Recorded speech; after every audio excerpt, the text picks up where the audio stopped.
What's up, YouTube? Welcome back to CheeHoo Garage. My name is Kikes. It's not Melvin, and I don't work at Costco. And this is gonna be part 2 of the 2011 Silverado quad cab project. So where we last left off, I was gonna pull the engine out of the truck. So we're gonna start off with that. And then I'm gonna get it on a stand and get this truck out of the garage so I got room to breathe. Technically it's already out of the garage, otherwise we'll be filming like this, smashed up against there. And this camera would be on top the hood or the roof. But anyway, let's go get the engine out, and then because I got my fancy winch device, I'm gonna park it on the side of the driveway so we can still park the other cars. Okay, catch you guys later. The heck was that? July 1st.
Okay guys, now I don't know why I filmed this part without talking, but what I wanted to show you is how I held the trans up with everything out and without the jack holding it up.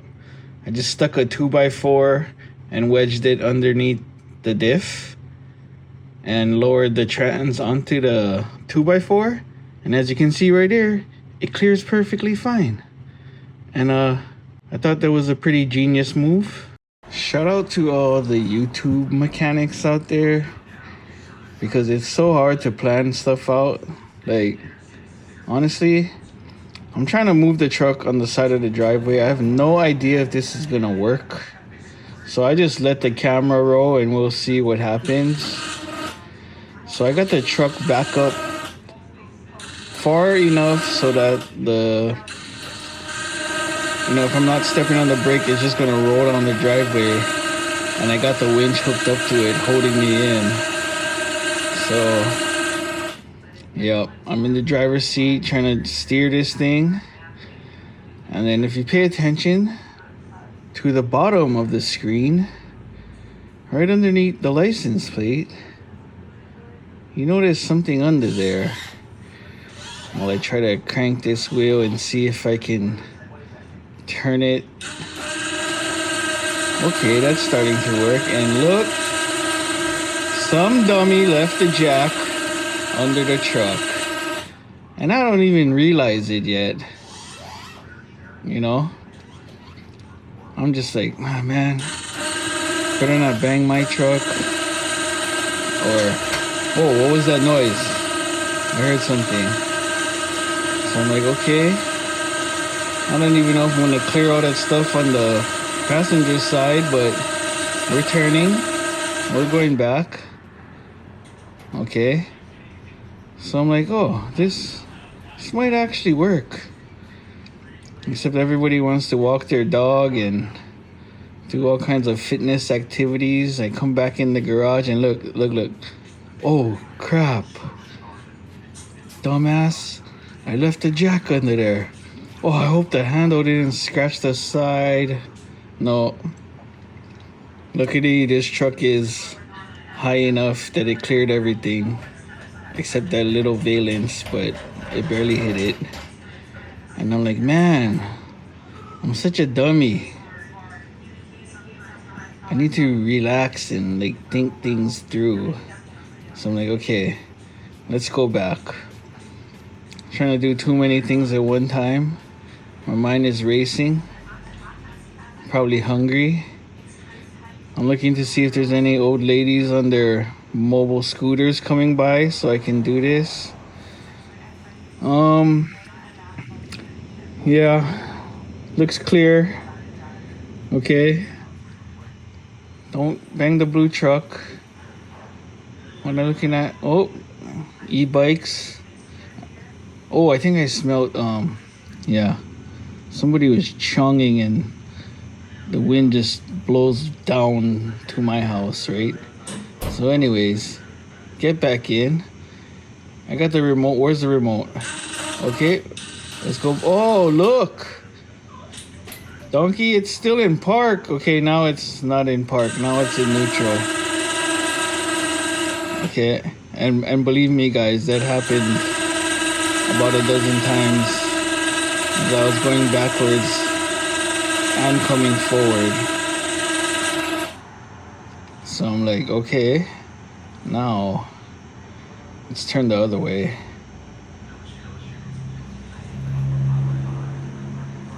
Oh man, must be hard to turn. Oh, okay, we're going that way. Oh, I think I gotta turn some more. Turn some more! It's like teaching my 15-year-old how to drive. Turn some more, fool! Ah. I'm like, what's going on with the winch? Sounds weak. Okay, we stop. Now, I'm like, go back forward. Ah, that's not enough. Damn it. Okay, crank it. Yeah, one more e-bike. Okay. Pull me up, winch. Pull me up, winch.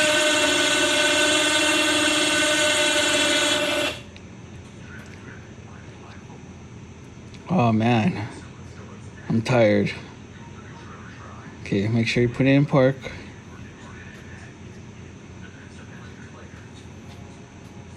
And I need help.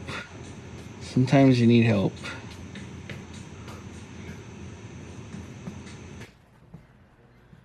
Boo, can you go take my truck and put gas?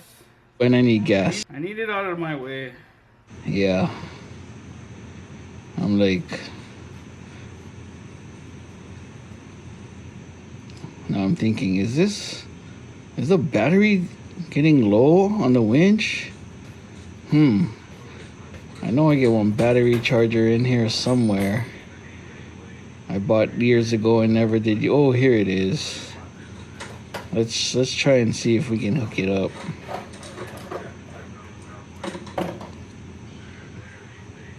And shout out to my wife for taking my truck and putting gas. because it was on E, and plus I just needed it gone so I had more room to reverse. But I ended up getting it, guys. It actually worked, and here's what it looks like. Okay, and this is all the stuff that was in the back of the truck, and now I can pressure wash the engine bay right there and fix the wiring. Whew. Got the block out of the truck, and right now I'm just gonna go rip off some stuff. Right off the bat, the flex plate is not cracked. That was one of the things we were looking for, but I can further inspect it when I get it off. I'm gonna take this plate off, take the motor mounts off, and I'm probably gonna drop the oil pan while we at it. So the rear main is not leaking, and that's a good thing, but we're gonna change it anyway. But it could have been changed before, and what leads me to believe that is this load of silicone on the corner, which is a good thing because you want to seal up those corners. But I think they just did that and didn't change the oil pan gasket because the oil pan gasket still looks crappy. These motor mounts, this one's cracked. And when I spin to the other side, this one don't even got the rubber anymore. But as you can see, these stupid oil cooler lines, this was leaking everywhere. And when I say everywhere, I mean everywhere. Like underneath the engine, all over the frame, the diff, the rack and pinion, there's freaking oil everywhere. And you can tell because every time I hop in and out of the truck, look, mess up my shoes. Yep, mess up a couple pants. But I was gonna replace these lines, but I'm gonna delete them. There are a lot of 5.3s, 6.0s at that too that don't even run oil coolers. Why this one has it, I don't know, but it causes more problems than does good. You can see the casting number right there, and that's a LC9 casting number. And I might as well show you guys now, but take a look at inside the bearings. Yeah, you got some wear scratches. Doesn't look too bad, but if you can see down the middle, you see that second one? And you see the yellow showing? That whole right there, you can see it. That whole second bearing, right 360 where that oil hole is, you can see the yellow metal underneath. Copper or brass or whatever they use, but it means that bearing's no good. So all these cam bearings gotta get changed. In order to change those cam bearings, the pistons gotta come out. If the pistons are coming out, we're not gonna put back the old rings, so we gotta change that. We're probably gonna do main bearings, rod bearings. I hope I don't have to change the rods and I can just polish the crank. By polishing the crank, I mean send to the machine shop to get polished, and then I can change the main bearings, rod bearings, and I can do the cam bearings here at home. So that should save some money. At this point, I could be looking to price up a short block, but I might do that. Try not to. It's just a can of worms. But I'm lucky, because if I threw that cam, the new cam in, with that bearing looking like that, everybody says don't look at the cam bearings, because if you look at them, it's like bad luck and something's gonna be wrong. I can't put it back like that. I'm not gonna stick this freaking beast cam with all these other parts that I spent too much money on, I'm not gonna throw all that stuff in the engine just to have it be, you know, it might last, like, it might go down the road and then crap out. It could last. This is gonna turn into a complete engine rebuild. And stay tuned. But for now, let's start tearing down stuff and in high speed mode while I roll around on this chair and take stuff apart.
Frick, I knew that was gonna happen.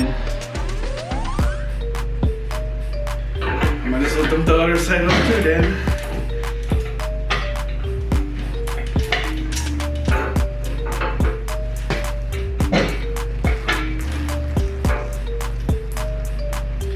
Good thing I put the diapers on the floor.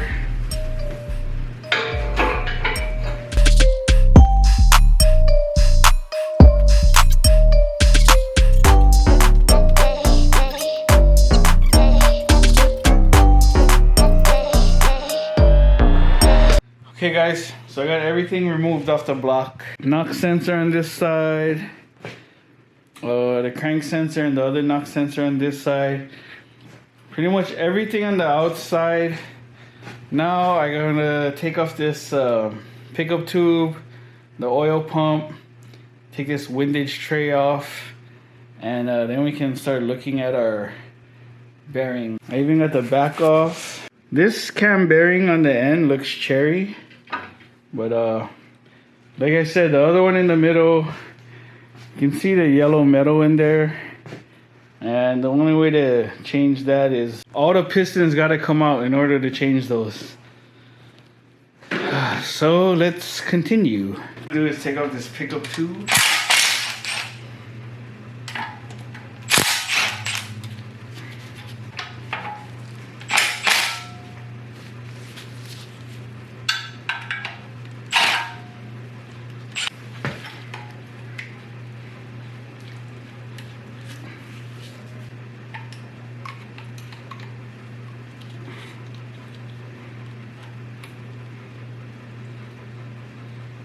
So here's the infamous O-ring. It always cracks. Some doesn't look too bad, so I don't think it failed yet, but sooner or later you see how it gets squared off. It gets squared off and then it stops sucking oil out of the pan.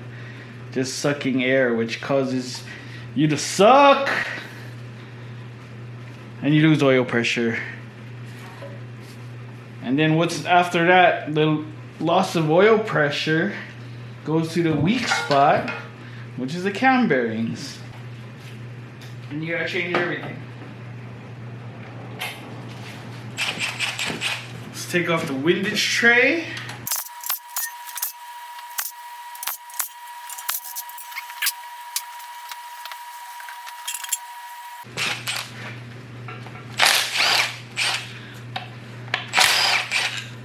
We got a new pump, but we're gonna have to use these bolts.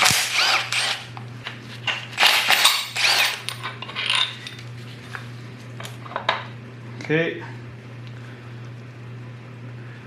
Probably still good, but gonna put a brand new one. A melling, a high performance new one.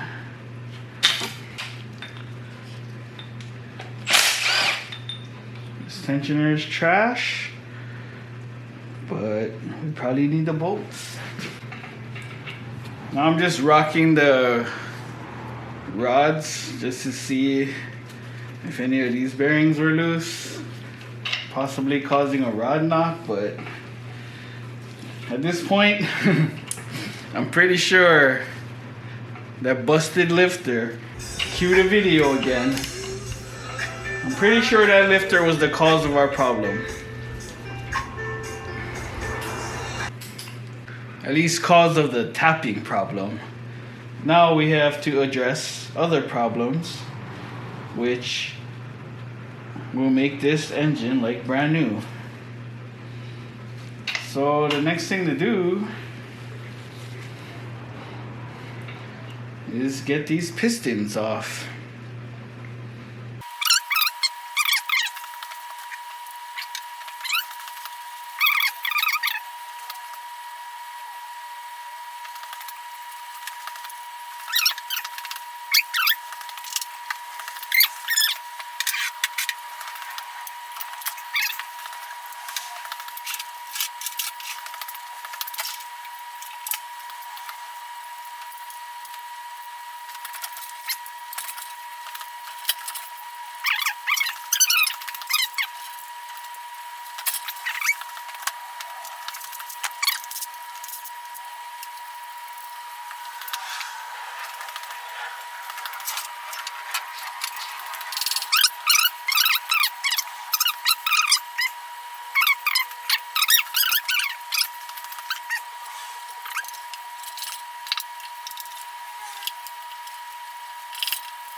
Ooh.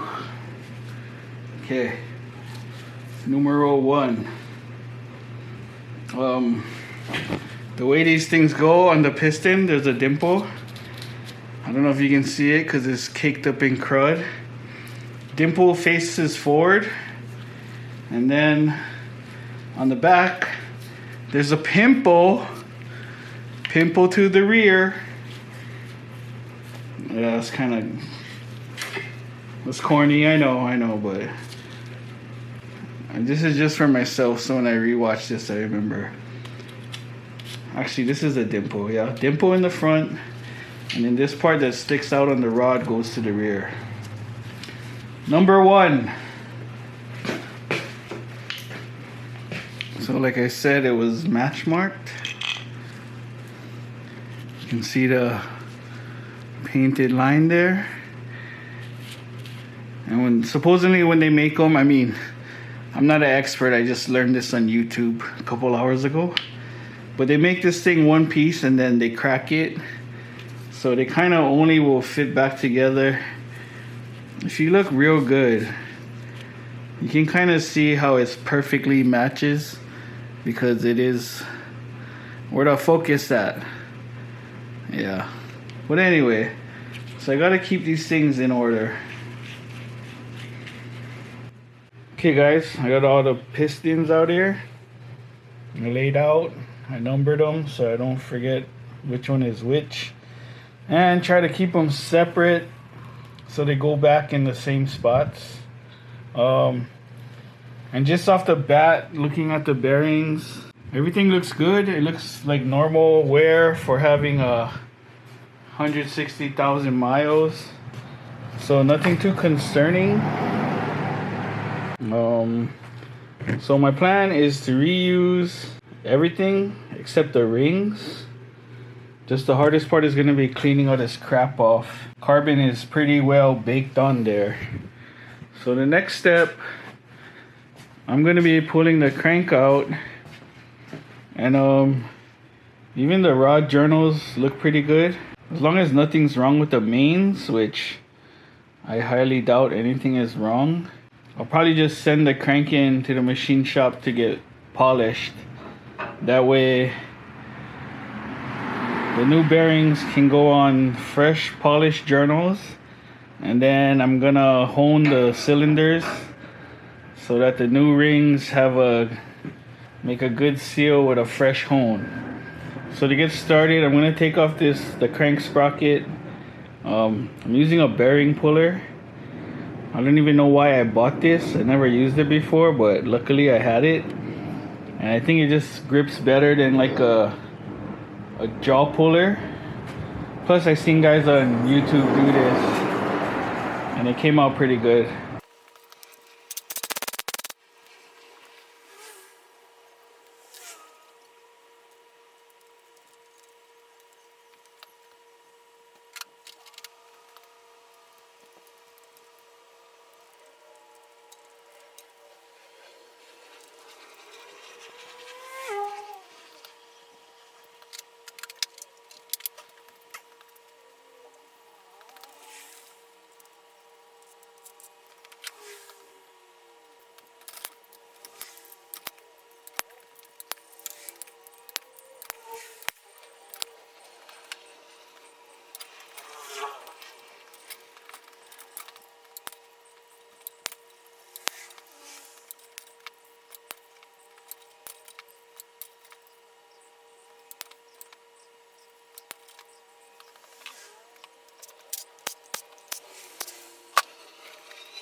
And these are all numbered. So there's a 1 here, 1, 2, 3, 4, and then on that side the 5 is over here. That way this one faces opposite these.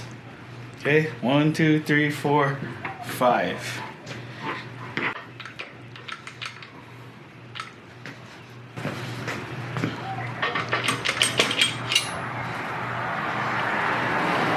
Main bearing number 1. God damn, we got some scratches on here. I wonder if I gotta send a block to get it flushed. I think they can just polish the journal. The journal don't look too bad. But this cap, see the scoring on the cap? I don't know. It's kind of ugly, guys. Not gonna lie.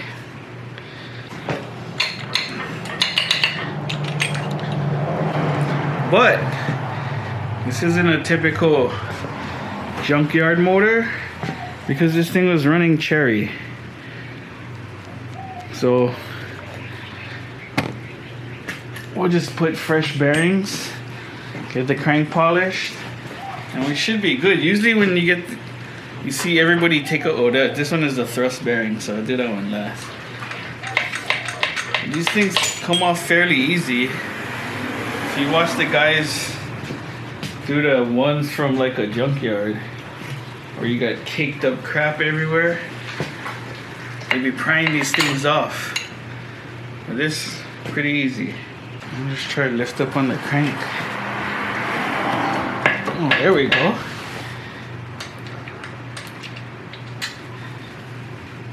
Usually doesn't rock, come straight out. Cherry. See the thrust bearing? We good, guys, we good. Okay.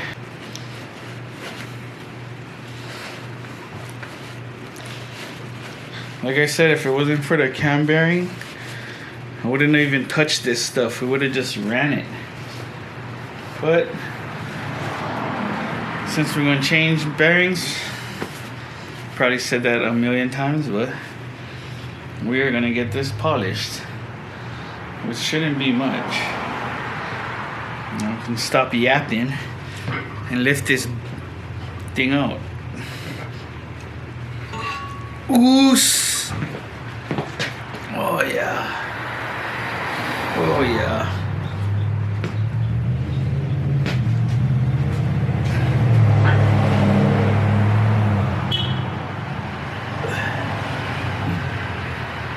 Okay, let's get a look at the bearings. I just wiped them down. They freaking pretty much look brand new.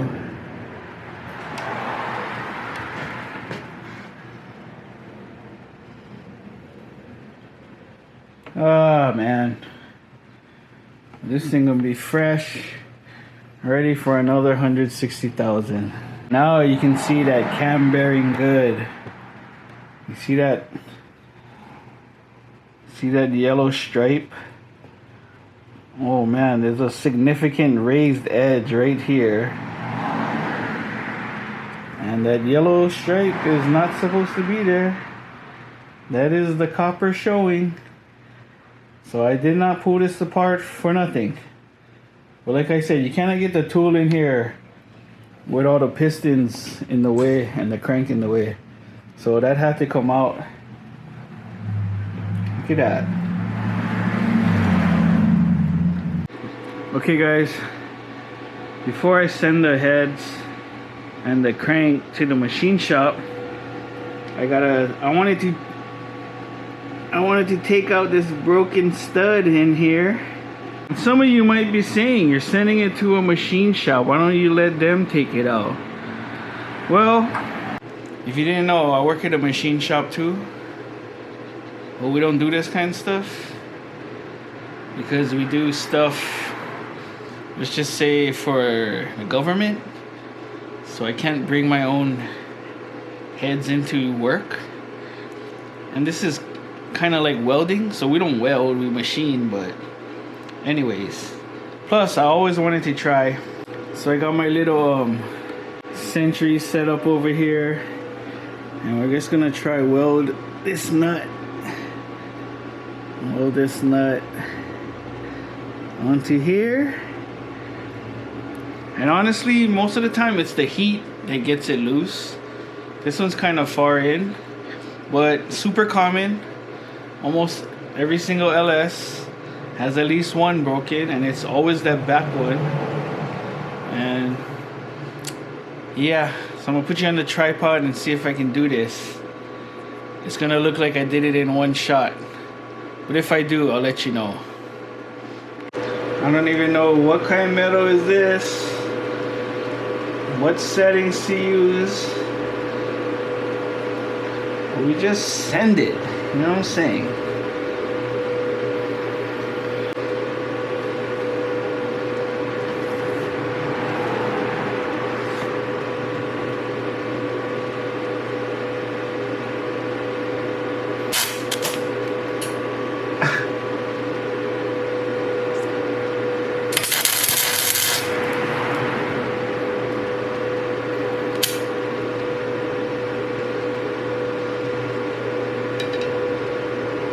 Should I use my mask or what?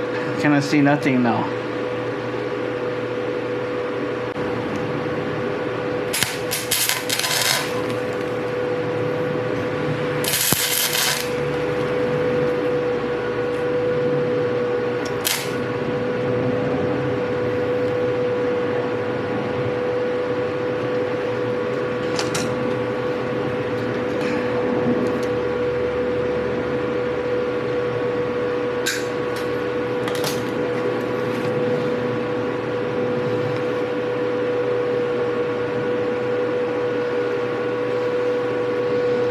I'm not worried about welding the nut to the head because it's aluminum. I'm not that good. Okay.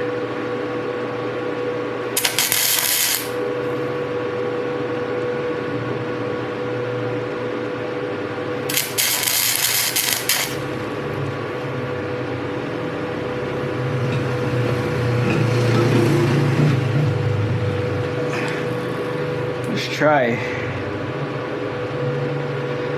I know. Let me get my vision back. Okay.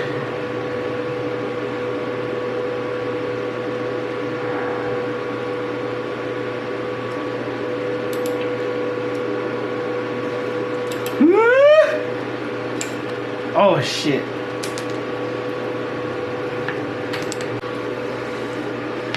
Let's try another nut. Almost toasted.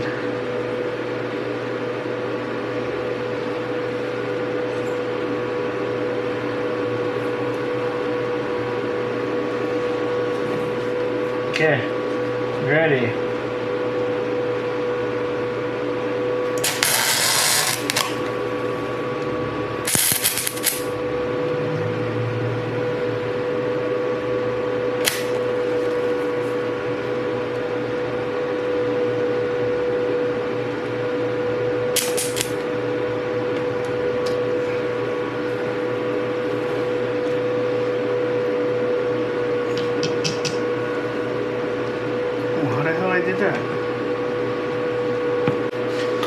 Maybe I should use my mask. I can see what I'm doing.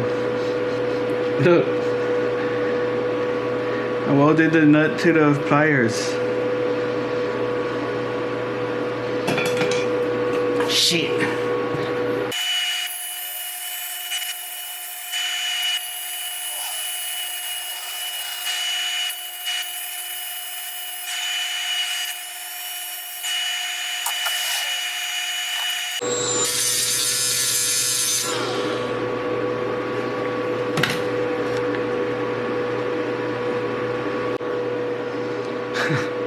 Shit, I wasn't recording.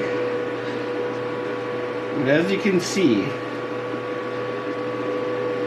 I melted the crap out of that nut. See that? Should work though. Can't believe I'm.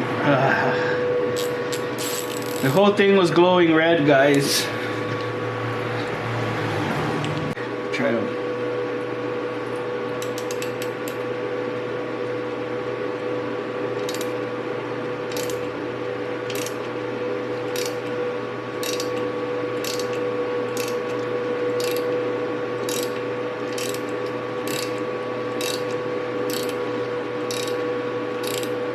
See how my socket is moving like a cam?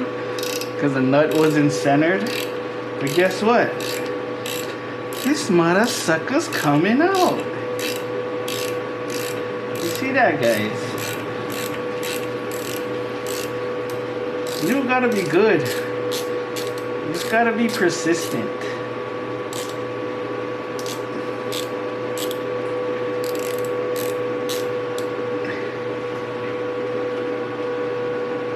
Huh? No, I gotta clean that up for the machine shop laugh at me. I thought you was a machinist. I am. I would have drilled it out on a mill. This is the plastic. This is the plastic stuff you use on aluminum.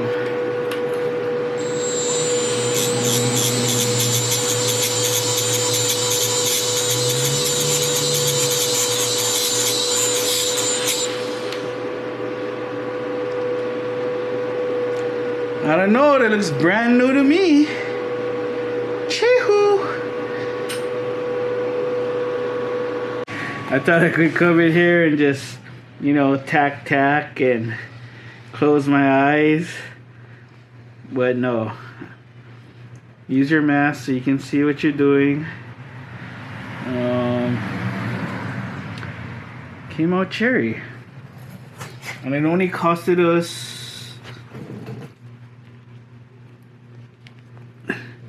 two nuts. Oh, this is the third one. This motherfucker's probably still hot.